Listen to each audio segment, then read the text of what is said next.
जय हिंद। स्वागत है आपका अपना यूट्यूब चैनल एग्जाम स्टडीज में। आज हम दो चर वाला रैखिक समीकरण का नेक्स्ट मेथड पे चलेंगे। जैसे आप पिछले वीडियो में देखे होंगे कि दो चर वाला रैखिक समीकरण होता क्या है और इस ये जो समीकरण होते हैं बनाने के मेथड कितने होते हैं, हम उस पर चर्चा किए थे। और उस समय उस वीडियो में हम सिर्फ लुप्तीकरण बताए थे, एलिमिनेशन मेथड कि लुप्तीकरण से हम समीकरण को कैसे सॉल्व करेंगे। आज हम उसी दो चर वाला रैखिक समीकरण को नेक्स्ट मेथड पे चलेंगे। जैसे आपको हम 5 मेथड बताए थे, एलिमिनेशन मेथड लुप्तीकरण विधि जिसका हिंदी होता है, सब्स्टिट्यूशन मेथड जिसका मतलब होता है आप यहाँ पे देख सकते हैं सब्स्टिट्यूशन मेथड है जिसका हिंदी होता है प्रतिस्थापन। थर्ड मेथड है कंपैरिजन जिसको हम हिंदी में तुलनात्मक बोलते हैं।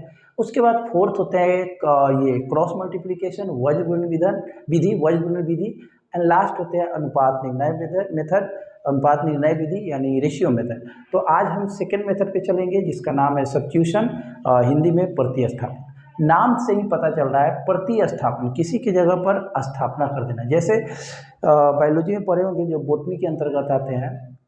धान की खेती कैसे होते हैं, पहले हम खेत में बीज बोते हैं, जब कुछ बड़े हो जाते हैं तो उसको निकाल कर किसी दूसरे जगह पर प्रतिस्थापित कर देते हैं जिसको प्रतिरोपण बोलते हैं, प्रतिस्थापन। उसी तरह से यहाँ भी है, किसी के जगह पर किसी को बैठा देना, लेकिन एक रूल के अनुसार। ऐसा नहीं कि किसी के जगह पर किसी बैठा देंगे मेरा आंसर आ जाएगा, ऐसा नहीं है। तो चलिए टाइम लॉस ना करते हुए हम आगे बढ़ते हैं। लेकिन आपसे एक रिक्वेस्ट है, अगर हमारी वीडियो पसंद आए तो लाइक कीजिए, दोस्तों में शेयर कीजिए, चैनल को सब्सक्राइब कीजिए, क्योंकि आप लोग जितना मुझे लाइक सब्सक्राइब दीजिएगा मतलब अपने दोस्तों के साथ, यानी आप लोगों को पसंद आएगा, ऐसा मुझे फील होगा कि आप लाइक कर रहे हैं, कमेंट डाल रहे हैं, सब्सक्राइब कर रहे हैं, तो मुझे अंदर से मोटिवेट होंगे, हम खुद को मोटिवेट होंगे आपके अनुसार, यानी हम अपने आप को प्रोत्साहित मानेंगे कि मेरे पढ़ाया हुआ बच्चे पसंद कर रहे हैं। तो चलिए चलते हैं और आगे बढ़ते हैं और स्टार्ट करते हैं प्रतिस्थापन, सब्स्टिट्यूशन मेथड। सब्स्टिट्यूशन मेथड बताने से पहले आपको हम ये बता दें कि सब्स्टिट्यूशन जब बनाएंगे तो दो समीकरण जो दिया हुआ है, एक को फर्स्ट मानेंगे, सेकंड को, एक को फर्स्ट और दूसरे वाले को सेकंड मान लेंगे। और यहाँ पे अगर आप समीकरण एक यूज करते हैं तो दो यूज नहीं करेंगे, अगर दो को यूज करते हैं तो फर्स्ट को यूज नहीं करेंगे। कहने का मतलब किसी एक समीकरण को हम लेकर चलेंगे। तो चलिए हम लोग समीकरण एक ही लेते हैं, समीकरण एक से equation first, from equation first, x minus 2y बराबर -4। यहाँ पे हम क्या करेंगे कि किसी एक वेरिएबल का वैल्यू निकालेंगे। जैसे यहाँ पे x है और y है, दो वेरिएबल है। अगर x का वेरिएबल निकालेंगे, x का वैल्यू निकालेंगे तो y का वैल्यू नहीं निकालेंगे, अगर y का वैल्यू निकालेंगे तो x का वैल्यू नहीं निकालेंगे। जैसे हम यहाँ कहें कि x का वैल्यू निकालो तो ये माइनस वाला इधर क्या हो जाएगा, प्लस। ये इक्वेशन थर्ड हो गया। अगर इसी में किसी बच्चा को मन होता है कि नहीं भाई हम y का वैल्यू निकालेंगे तो इस तरह से निकालेंगे, जैसे ये है -2y और ये उधर जाएगा तो प्लस वाला इधर क्या हो जाएगा, माइनस। उसके बाद क्या करेंगे, यहाँ से y का वैल्यू निकालेंगे तो ये इंटू में है तो इधर क्या हो जाएगा, डिवाइड में। इसको थर्ड मानते हैं। दोस्तों मुझे उम्मीद है कि आप समझ रहे हैं कि अगर आप फर्स्ट को उठा रहे हैं तो x का वैल्यू निकालेंगे तो इस तरह से, y का वैल्यू निकालेंगे तो इस तरह से। आप दोनों में से कोई भी यूज कर सकते हैं, आंसर पे कोई इफेक्ट पड़ने नहीं जा रहा। तो चलिए हम ये ले लिए। अब क्या करेंगे, ये जो वैल्यू x का निकाले हैं ये वैल्यू समीकरण 2 में रख देंगे, यानी फर्स्ट का यूज करके समीकरण 3 निकाले। अब ये वैल्यू किस में जाएगा, 2 में, क्योंकि 2 का हम यूज नहीं किए हैं, यानी समीकरण 2 में समीकरण 1 का मान रखने पर, putting the value of x in equation second. तो चलिए समीकरण 2 कितना है, x plus 5y is equal to 10। हम इस x की जगह पे क्या पुट कर सकते हैं, -4 + 2y plus 5y is equal to 10। आप देख सकते हैं 5y और 2y कितना हो जाएगा, 7 है, और ये माइनस वाला इधर प्लस। अब यहाँ से 7y ये कितना हो जाएगा 14, यहाँ से y का वैल्यू निकालिए 14/7 कितना अर्थ कट जाएगा 2, यानी y का वैल्यू कितना आ गया 2। अब x का वैल्यू निकालना है। x का वैल्यू निकालने के लिए आपके पास 3 समीकरण है, 1 भी है, 2 भी है और 3 भी है। आप 1 में रखिए या 2 में रखिए या 3 में रखिए। जब y का वैल्यू निकालिएगा तो x का वैल्यू सेम आएगा। लेकिन मुझे ये देखना है कि तीनों में इजी कौन लग रहा है। आप देख सकते हैं दोस्तों कि समीकरण 3 जो है ना एकदम इजी है, बस वैल्यू पुटिंग द वैल्यू और आंसर गेटिंग। ठीक है, वैल्यू को पुट कीजिए और आंसर को पा लीजिए। क्या, चलिए तो हम लोग यहाँ पे चलते हैं समीकरण 3 से। समीकरण 3 कितना है, x बराबर -4 प्लस 2y, -4 प्लस 2, y की जगह पर कितना वैल्यू निकाले हैं दोस्तों, 2, तो -4 प्लस 4 कैंसिल होकर क्या आ जाएगा 0, यानी x बराबर 0, y बराबर 7। ये मेरा फाइनल आंसर हुआ। अब दोस्तों ये देखना है कि मेरा जो आंसर आ रहा है वो सही हो रहा है कि गलत हो रहा है। एक बात याद रखिएगा, मैथमेटिक्स में खास कर अलजेब्रा में जो आंसर आता है उसको आप चेक कर सकते हैं कि मेरा आंसर सही है कि गलत। जो इक्वेशन है उसमें पुट कीजिए और इक्वेशन में जो LHS में पुट कीजिएगा तो ये RHS आ जाएगा। अगर RHS नहीं आ रहा है तो आपका जो बनाया हुआ आंसर है वो गलत है। चलिए चेक करते हैं। चेक में चलिए पहला इक्वेशन का हम LHS ले लेते हैं। ये LHS है, x का वैल्यू कितना है 0, -2 इंटू y का वैल्यू कितना निकला है 7,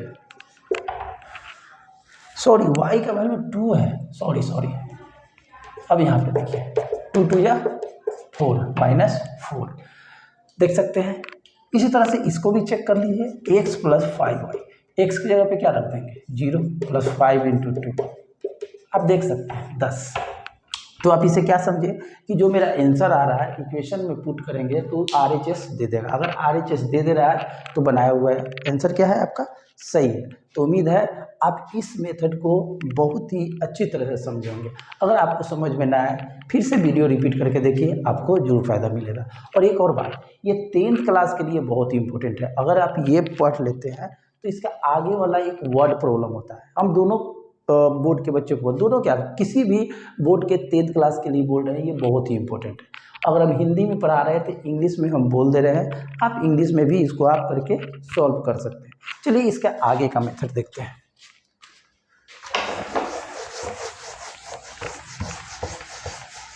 जैसे इसी क्वेश्चन को हम तुलनात्मक विधि से बनाएंगे।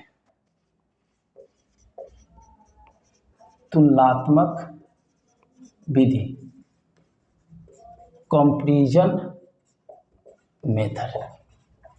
अब दोस्तों नाम से पता चल रहा है कंपैरिजन, कंपेयर। तो कंपेयर जब भी हम लोग करते हैं समान चीज में करते हैं। जैसे कोई बच्चा 10th क्लास में है तो इसका जब कंपटीशन कराएंगे 10th क्लास के ही बच्चों से कराएंगे। जैसे बचपन में आप लोग देखे होंगे क्रिकेट जब खेलते थे तो जब बच्चा में आप लोग क्रिकेट खेलते थे 5-7 आदमी के बीच में, 7 बच्चों के बीच में कोई बड़ा आ जा रहा था तो हम लोग क्या बोलते थे, तू बड़का हुआ हम तोरा साथ 9 खिलाऊं, हम तोरा 9 खिलाएं। कहने का मतलब ये है कि हम लोग अपने आप में ये देखते हैं, यानी कहीं भी कि जब भी कंपेयर करेंगे तो बराबर में कंपेयर करेंगे। तो मैथमेटिक्स में भी यही ध्यान रखना पड़ता है कि जब कंपेयर करेंगे तो जैसे पिछले टाइप में हम बताए हुए थे मेथड में कि जब तुलनात्मक कंपैरिजन सब्स्टिट्यूशन करते हैं तो क्या करते हैं, इक्वेशन मानते हैं। यहाँ भी इक्वेशन मानेंगे दोस्तों। इक्वेशन मानने के बाद क्या करते थे, सब्स्टिट्यूशन में किसी एक का वैल्यू निकालते थे। अगर x का वैल्यू निकालते थे तो y नहीं निकालते थे, y निकालते थे तो x नहीं निकालते थे। यहाँ भी वही काम करेंगे समीकरण 1 से। समीकरण 1 में क्या है, x माइनस 2y बराबर -4। हम सब्स्टिट्यूशन में क्या बताए थे कि x का वैल्यू निकालते हैं। चलो यहाँ पे y का वैल्यू निकाल लेते हैं। तो -2y, तो प्लस वाला इधर क्या हो जाएगा माइनस, और यहाँ से y निकालेंगे तो मल्टीप्लाई वाला इधर क्या हो जाएगा। अब समीकरण यहाँ 2 भी लेंगे। जैसे इसके पहले सब्स्टिट्यूशन में क्या बताए थे, समीकरण 1 निकालो, उसको 1 से 3 निकाल लो। 3 निकालने के बाद क्या करो, ये वैल्यू 2 में पुट करो, ये वाला वैल्यू आपका क्वेश्चन सॉल्व। यहाँ पे क्या करेंगे, क्योंकि हम सब्स्टिट्यूशन नहीं कर रहे हैं, कंपेयर कर रहे हैं। तो कंपेयर क्या होता है, बराबर वाला में। तो यहाँ पे 1 से अगर y निकालते हैं तो 2 से भी y ही निकालेंगे। तो यहाँ पे क्या है, x plus 5y is equal to 10। यहाँ क्या करेंगे 5y, ये प्लस वाला इधर क्या होगा माइनस, और यहाँ से y निकालेंगे तो 10 माइनस x बाई 5। समीकरण कितना हो गया 4। अब दोस्तों आप देख सकते हैं 3 और 4 में, 3 और 4 में जब LHS बराबर है तो RHS क्या होंगे, बराबर होंगे। यहाँ पे क्या लिखेंगे, समीकरण 3 और 4 से। तो समीकरण 3 कितना है, -4 -x बाई -2 और 4 कितना है 10 - x बाई 5, यानी जब LHS बराबर होगा तो RHS भी क्या होंगे, बराबर होंगे। अब क्या करेंगे, तिरछा तिरछी गुना, क्रॉस मल्टीप्लिकेशन, 5 से इसमें गुना कर दीजिए और इधर -2 से, तो 5 से गुना करेंगे तो plus minus minus 20 -5x -20 -2x, x को एक जगह कीजिए, ये प्लस वाला इधर क्या हो जाएगा माइनस, और ये -20, ये माइनस वाला इधर क्या होगा प्लस, ये कट के क्या हो गया 0 0 हो गया। यहाँ से x का वैल्यू निकालेंगे 0/-7, तो 0 के नीचे कोई भी डिजिट हो x का वैल्यू क्या हो जाता है 0। अब y का वैल्यू निकालने के लिए 4 समीकरण है, 1 2 3 4, जो सबसे इजी लगे, ये लगे ये लगे ये लगे ये लगे, किसी में भी पुट कीजिए आपका वैल्यू y का सेम आएगा।